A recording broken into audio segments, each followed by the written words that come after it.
I'm Greg Johnston, CEO of Carl Data Solutions, an industrial Internet of Things company that provides big data solutions for monitoring critical infrastructure. Carl Data offers machine learning and predictive analytics features through our cloud-based applications to deliver key asset-saving operational insights from massive amounts of data. Carl Data trades on the CSE, symbol CRL, and the Pink, symbol CDTAF. For more details on Carl Data, please visit carlsolutions.com. You're listening to HowStreet.com radio, available online at TalkDigitalNetwork.com. Welcome to HowStreet.com radio, the online source for market opinions. Here is Jim Goddard. My guest is Ted Dixon, CEO and co-founder of IncResearch.ca. He's invented the mid-cap-oriented Inc. Canadian Insider Index, which is used by the Horizons Canadian Insider Index ETF, a 2017 Fund Data Fund Grade A Plus award winner. His website, CanadianInsider.com. Well, thanks for the kind introduction, Jim. Really appreciate it. Ted, you've made a special note here. We're doing our show a week earlier than we usually do with our 2-week interval because you think that Mr. Ford, who wants to be the Premier of Ontario under the Conservative banner, may have come up with a winning formula. Well, I was surprised last night, Jim, to hear his latest campaign promise where if elected, he's going to get rid of income tax, provincial income tax, off of minimum wage workers. And that was, I think, a home run in terms of a policy. It's not just excellent policy for those workers that are, struggling with the minimum wage, but it's a major breakthrough for the conservative movement in Canada. Before I was, went into the financial sector and focused full time on building Inc. Research, I was involved with working for a number of, in my early days, Mulroney cabinet ministers, and as a hobby, I helped out on the policy side and with the BC Liberal Party, all on a volunteer basis. So I've kept my my oar in the water on the political side now more as a hobby than anything. But it's been a little discouraging the last few years on the conservative front in terms of what's next after we had the Harper government in for a number of years and that was as we know that came to an end with a very effective campaign by Justin Trudeau. Now to hear what Doug Ford came out with I believe it was last night, it's a major breakthrough. I don't think you can it wouldn't be doing justice to describe it as anything less. What kind of an impact will that have on the Ontario electorate and perhaps the Canadian electorate when they see what's happening in Ontario if he gets elected? Well, I think, voters basically, they have to like what they hear from a politician, and they have to trust who they hear it from as much as you possibly can in politics. I think on both counts, Doug Ford has just scored a huge win, and that bodes well for him in the election and probably for the Conservatives in general. Now let's put this in perspective. Why is this such a big win? Well, I mentioned Justin Trudeau, bringing a halt to the Harper years. Well, how did he do it? Well, he did it by talking about economic growth during a time of uncertainty, and he had the Trudeau name behind him, so it gave Canadians some comfort, okay? With what he was saying, and there was some trust factor already built in. So he capitalized on that. The Conservatives had, years of success sort of in micro-targeting the middle class with their, little boutique tax cuts. That strategy ran its course and wasn't really appropriate, I think, during a period of economic uncertainty in terms of really getting people to rally behind the cause. Now what have we got? We've got an economy where, it's not in recession, but affordability is a big problem. It's a big problem in Vancouver. It's a big problem in Toronto, many parts of Ontario. And people are fearful of the job market and in terms of the future for it. I mean, the job, we've talked about this a lot. Yes, the job market is very healthy, but there's still a lot of anxiety around it, especially those trying to, at the early stages in the job market, getting into it. And Doug Ford has come up with something that I think people will really like to hear, and that is, look, we're going to get rid of income tax for people who are at the low end of the income ladder and who are just probably getting into the job market. You know what? And so what does that say about Doug Ford? It says that he's putting the little guy and gal first. That's his priority. You know, because in government, Jim, you can only do so much. And by him putting this proposal out there, it's really sending a signal, you know, where his priorities are. And for, you know, and coming from a conservative, that is just a very bold approach. And I think it's going to resonate. It fits with him. You know, he says it and people will believe it. And even the NDP are going to have a hard time criticizing him on it. You know, they will, but it's a tough one for them to criticize it. We'll have more with Ted Dixon right after the break. Media recognition from Bloomberg, Reuters, recycling trade publications, patented process for 100% recovery of critical metals, including cobalt, lithium, nickel, manganese, aluminum. American Manganese is focused on recycling lithium-ion batteries for electric vehicles. American Manganese trades on the TSX Venture, AMY, the US, AMYZF, and Frankfurt 2AM. For more information, visit AmericanManganeseInc.com or phone me, Larry Ray, at 778-574-4444. Avon Resources Limited is a gold exploration company with significant projects in British Columbia, Saskatchewan, and the Yukon. Trading on the TSX Venture Exchange, symbol ABN, and the pink symbol ABN-AF. Surrounded by world-class gold deposits and mines, Avon's 23,000 hectares Forest Kerr Gold Project is located in the heart of the Golden Triangle in northwestern BC. For more information, visit us at avonresources.com. Welcome back. We're chatting with Ted Dixon. Well, I'm saying for Doug Ford to offer this, it's a tax break for low-income people. And one thing that people noticed with the Donald Trump tax breaks is the rich really cleaned up. The people at the low end of the spectrum hardly saw anything. Why the bottom-up approach? There's just more poor people, aren't there? There's a couple of really good reasons why you should start at the bottom, and that is, you know, first of all, one of the major obstacles that we have in Canada in getting our growth rate up is getting more people into the labor force. Jim, there's only two ways you can really boost economic prosperity, and that is either through higher productivity, and that is a really hard issue to get your head around. I mean, even how you measure productivity, we could do a whole series of shows on that. But the easier approach and the more understandable approach in terms of, you know, policy options is boosting the labor market. And we've got now a conservative response to the left, and the left's, you know, prescription is, well, let's raise minimum wages and let's give out more money, and let's have a, you know, guaranteed basic income. But the problem with those approaches is that they don't do anything to get the marginal worker into the labor force. If, on the one hand, you're increasing the minimum wage and you're decreasing the number of jobs, you have fewer jobs. So you've got a supply problem that you don't have as many jobs for these people. You don't have as many hours. Okay, so Doug Ford is saying, look, we're not going to necessarily go to $15 right away. We're going to keep it at $14, but we're going to cut. We're going to, get rid of their taxes. So it's more than a tax break. It's getting rid of it.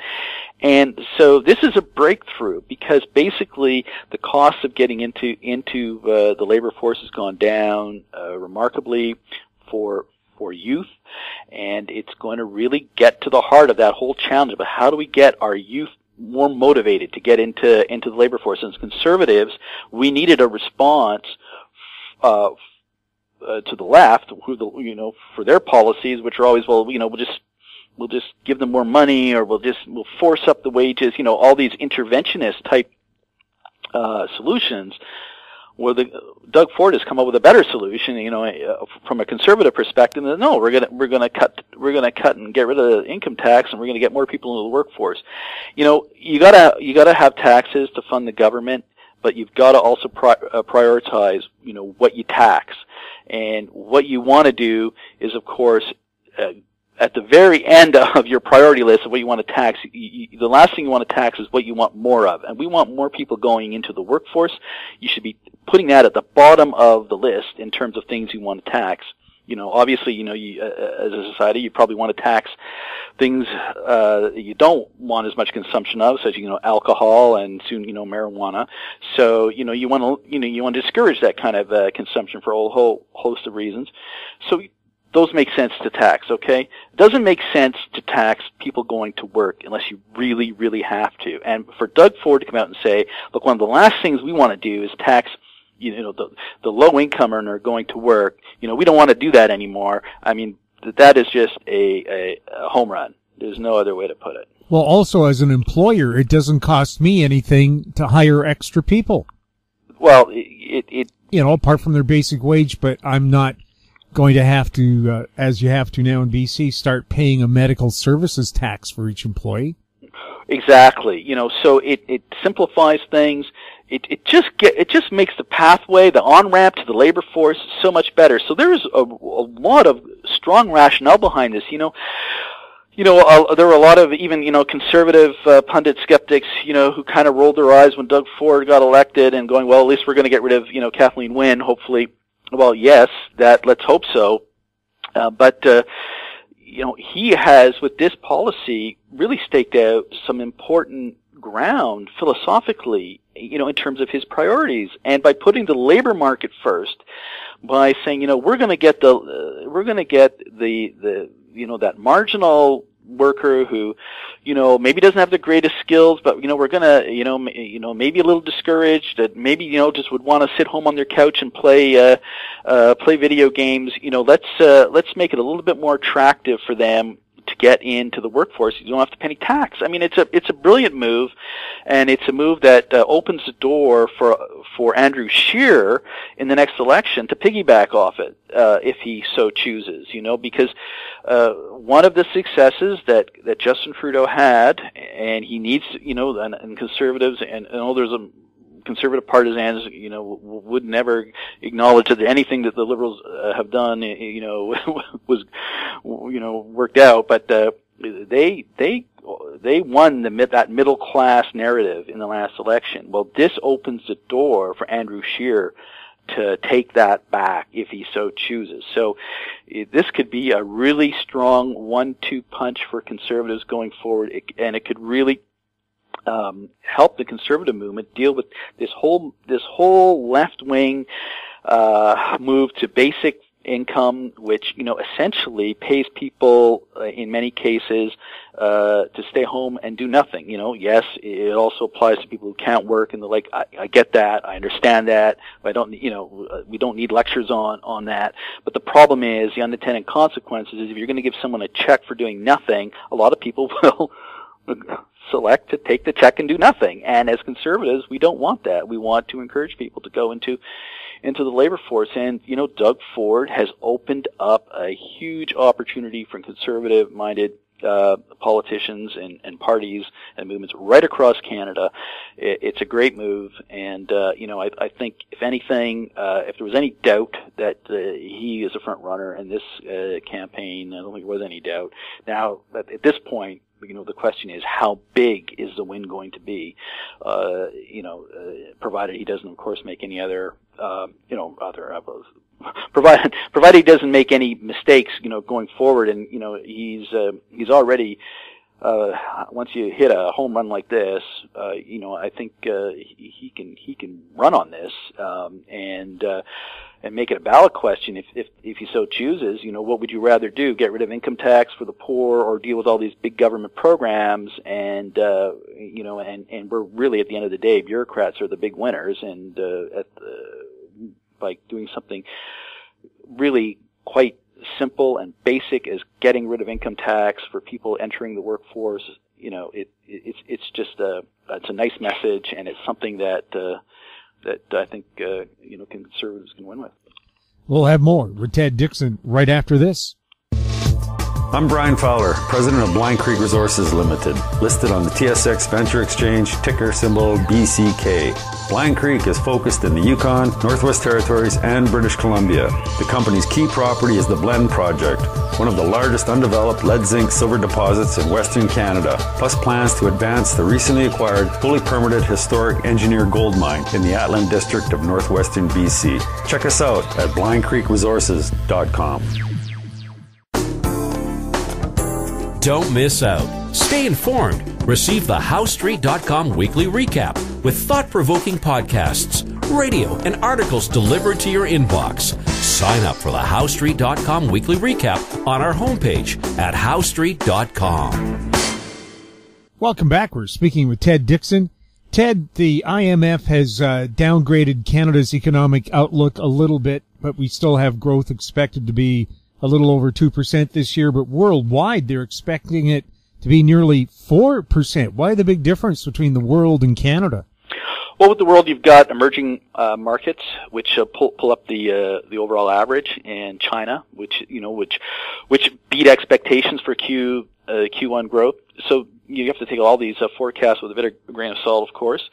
But the Canadian economy is doing fine. It could do better, and we will have some challenges going into 2019, in part because of payroll taxes that are coming in on CPP and other headwinds likely on the housing front. But look, the Canadian market is going to benefit. The Canadian stock market is going to benefit from continued momentum in world growth. And until we get a clear recession signal coming out of the United States, we should continue to have decent investment environment for global equities. I think the U.S. market has had its nice run over the last 7 years. It still seems to have a bit of juice here, but the Canadian market should be. This is really the type of environment you'd expect a Canadian market to do well in. Certainly, April 17th is a good day for the Canadian market, with our Canadian Insider Index. It just finished the day here almost up 1%, not quite, but it's been a good day for resources in terms of the metals, anyways, and industrial metals, which is reflective, I think, of those types of growth numbers you're hearing. So it's a positive environment for the Canadian market, at least for the medium term, and we'll see how 2019 starts to play out. But if the United States economy can just sort of stay on track here, things are looking pretty good. The Kinder Morgan pipeline debate between Alberta and BC, how is that hurting Canada? Well, it has the potential to be a headwind going forward. Look, every country has its issues with different things. This is not one of Canada's better moments. It's now being picked up by the international press.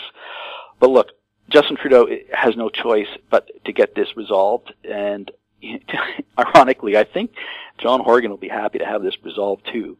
I don't think this is a lot of fun for him having to go to the wall on this issue. He doesn't really have a choice given the situation where the Green Party is propping him up. As soon as this issue can be dealt with for both Canada and the provincial NDP, probably the better. So let's hope it doesn't drag on too much longer. I don't see how it can. We kind of have, unfortunately, this sausage being made in public now, the sausage being a pipeline, and once things get resolved, it will go in the rearview mirror pretty quickly. Well, we have legislation countering other provincial legislation. It looks like the only winners right now are the law firms involved. Well, of course, whenever you get into this type of work, I don't know who's had the legal work for the city of Burnaby, but maybe it's all been in-house, I don't know. But there's been a lot of legal beagles winning through this, and eventually this issue will have to get resolved. Now, there is a possibility that it could drag out and evolve into something much uglier if other provinces, such as Quebec, start getting involved and intervening, and that's why the federal government has to move quickly. I think, it's not just a case of them having to get Alberta its pipeline, but it has to deal with this problem quickly to stop it from snowballing into a provincial rights issue, which is the last thing the Trudeau government wants to see happen. Ted, always fun chatting with you. Well, thanks for having me back. My guest has been Ted Dixon, CEO and co-founder of Inc. Research. His website, CanadianInsider.com. You're listening to HowStreet.com radio. Find us on Twitter at HowStreet. Our popular YouTube channel is Talk Digital Network. Questions for the show or our guests can be sent to info@HowStreet.com. I'm Jim Goddard. Thanks for listening. Comments made on HowStreet.com radio are an expression of opinion only and should not be construed in any matter whatsoever as recommendations to buy or sell any financial instrument at any time. Available online at TalkDigitalNetwork.com. HowStreet.com radio is a production of HowStreet Media Incorporated.